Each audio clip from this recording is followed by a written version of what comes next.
To install your seatbelt on your bow, make sure that you have a rubber band. Doesn't need to be extremely large, but have a good sized rubber band and your bow.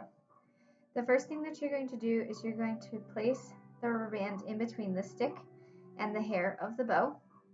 You can see it's kind of going straight through.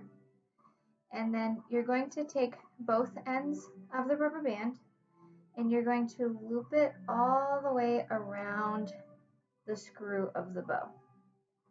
You may need to lay this on your lap to do this if you get stuck, but you can also try and do it in the air like this. When you do it, you'll see that it forms an X on the top of your bow, and then across the frog there's roughly a straight line going on both sides. So let me show you that one more time. So you're going to take your rubber band, you're going to thread it through so it goes between the stick and the hair. You're going to take both ends and you're going to hook it around your screw of your bow. And there you have it.